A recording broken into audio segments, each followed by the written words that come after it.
Hi everyone, thank you so much for watching this video. So in today's video, I will be teaching you what you can do when you receive a scholarship offer. Let me not say scholarship offer, when you receive an advert, or if somebody shares a link or an advert to you about a scholarship offer opportunity that you need to apply for. How can you go um, through the process? What can you do to be able to apply for that successfully? So at the end of this video, I promise you that you will be able to understand at least how to go about it, because from previous years, I post lots of scholarship opportunities and people keep asking me, what can I do and how do I go about it? And I think that many of you really have the potentials. You have what it takes to win that scholarship, but you don't just know what to do when you receive that opportunity. All right. So this is just like a summary of what you can do when somebody shares that link or that advert to you. First of all, the first thing you do is that when somebody shares an advert or a scholarship opportunity to you, I've been sharing lots of them, all right, all over my social media platforms. But any other person could also share it with you. But the first thing that you do when someone shares an advert or a scholarship advert to you, whether it's from a school, whether it's from an organization, or whichever, the first thing that you do is to read that initial art flyer. Let me put it that way. The flyer that has been shared out to you.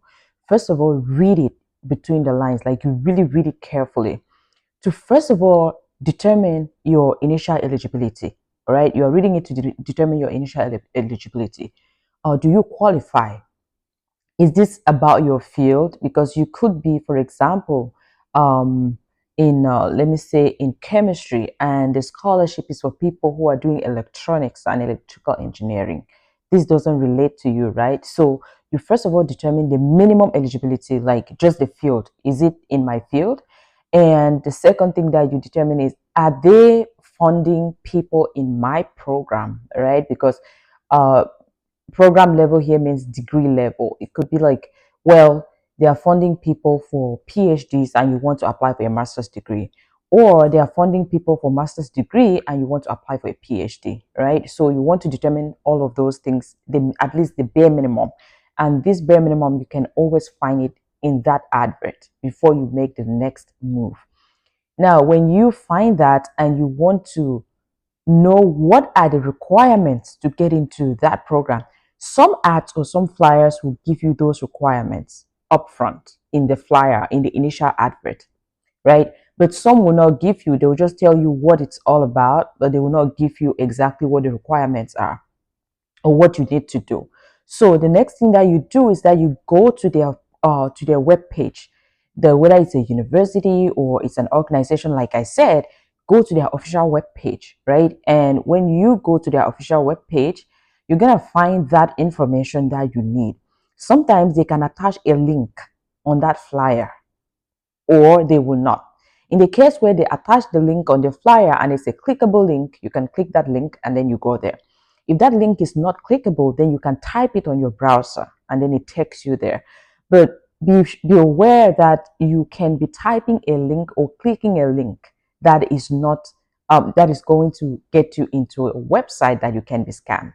So also always do your due diligence to like verify if the link you're clicking is actually the link to the official website of that organization or institution. And when you click that link, you go there, you're going to find information about that scholarship, or whether it's a fellowship or it's a grant. You will find information. They don't hide information, they share the information to the public, and you will read that information to determine further requirements that you need to have to be able to apply for that. If you look at it and there are questions, you still have questions, or you still have doubts, concerns, worries, or many things that you really don't understand, reach out to the program coordinators. Those program coordinators for whatsoever grant or fellowship or scholarship, they are good people and they are always happy to respond, to give you further information, to walk you through if there is a problem or if there is something that you're not understanding. Reach out to them and they can give you like further information on what you need to do. That's if you have a question or a worry. But before you read or you would reach out to them, always try to look for the frequently asked questions, FAQs, on that web page. Every web page for a grant, scholarship, fellowship, they always have a link below or wherever that says frequently asked questions. Always read those frequently asked questions, because you could be asking a question that some other person already asked and it was answered. So they always include it in their frequently asked questions part on their web page, so that you can quickly find your answers than to email them and wait for 2 or 3 days before you get a response, whereas there was already an answer that was given to some other person for that same concern. It saves you time, right? So that's what you do. But if you read the frequently asked questions and you still don't find what you're looking for, then you go ahead and email them. All right. The next thing you do after determining your eligibility, whether you're required to submit X, Y, Z, your reference letters, your statement of purpose, your CVs, and whatever that will be given to you, the next thing you do is you start writing your statements or your essays or your proposals. You start writing them. If you already have existing proposals or existing essays and all of that, and you deem that those are really fit that you can modify to apply, just go ahead and modify it and submit, including your CVs. All right, update your CV to make to the updated version or the up-to-date information rather, right? So you can have that, and then you can just go ahead and do that. You can also at that point reach out to potential recommenders, people who will vouch for you, reference, or we can call them referees, right? Reach out to them and talk to them, because talking to them upfront gives them like ample time for them to think about what they want to write about you, also for them to think about what they want to do, because most of these recommenders are busy people, and you are not the only person they are looking out for. You are not the only thing they have to do, or the only problem they have so many problems, and they're solving these problems. And so for you to be able to avoid a situation where you submit your application and you don't have your reference letters written or submitted on time, or you actually have them submitted but the quality of the recommendations are not really that good, you want to give your referees time upfront so that they can write very good letters of recommendation and also submit them on time, so you don't miss the due dates for your applications. All right, reach out to them, talk to them, and you can be able to have all of that sorted and sorted sooner. Then the next thing that you want to do is that while your recommenders are writing your letters of references, the next thing that you want to do is when you write your own essays, your proposals, and the things that you're writing, always spend enough time to review them. All right. Talk to someone, talk to your mentors, talk to even your friends, talk to just people who are more knowledgeable in the things that you are doing, so that they can be able to review and give you feedback or provide you feedback to that particular to that particular uh, proposal that you have written, because it's very important. You could write something but you feel comfortable, but another person looks at it and they're like, well, I understand how you feel comfortable about this thing, but I really don't feel that it is good enough or strong enough. All right. Someone is like that's peer review. Somebody will look at it and will give you comments that can be really very helpful in improving the quality of the document or the proposal or the statements that you have written. It's very, very important. Peer review is really very important, and it helps a lot. So you can give that document to somebody and they read it and review it and provide you feedback that can be helpful. Also, talking to people who have received or previous awardees of the fellowships or grants is really very helpful, because those are people who have at least first-hand information on how the process worked, was all about.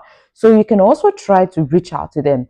Most scholarship or grant awardee, most of the or you can find all of this information on the web pages. All right, so if you can go like to the database, they always keep all of that information, so you can go there and check the previous awardees. Some of them could be in your area of specialization, or even if they are not, even people who are in different areas of specialization, as long as they have been awardees of that particular grant.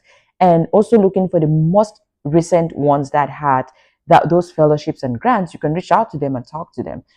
some of them will really be very instrumental. They can be very helpful to give you the insights that you need based on their experiences during that scholarship application. So you can write them an email, send them an email, and be nice when sending an email. You're not showcasing your entitlement mindset, but you can be nice to them and just ask them questions, right? And they can really be very supportive. Some can even volunteer to review your applications. Personally, I volunteer to review applications for people who reach out to me concerning grants that I've already won. All right. So if you reach out to me, I always provide you the information that I know will be helpful for you.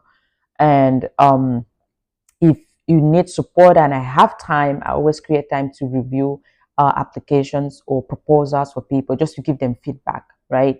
So you can reach out to those people as well, and they are resourceful and they will help you in um, navigating that process. And the next thing you do is if you have everything all together, your transcripts, your essays written, and you feel confident about your essays, and you've talked to your referees, and you have every other supporting document that is required, then you're good to go. You can submit your application and make sure that you submit all of these things before the due date.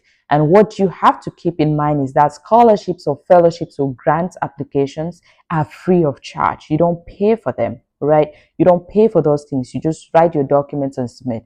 You don't need to, you just submit them. You don't pay for them, because some people will tell you, well, this is paid. No, it's not paid. Grants, fellowships, um, scholarships, they are free. You don't pay for them. So what you need to do is put in the effort, put in your time, and put in your resources, and you'll be able to succeed in all of that. I don't want this video to be long, so I hope that this little information has helped or can be useful in such a way that it guides you to know what to do when you receive a scholarship offer or opportunity. Sorry, what to do and how to go about it. All right, and thank you again, and see you in our next video. Until then, I am Clarice. Bye bye.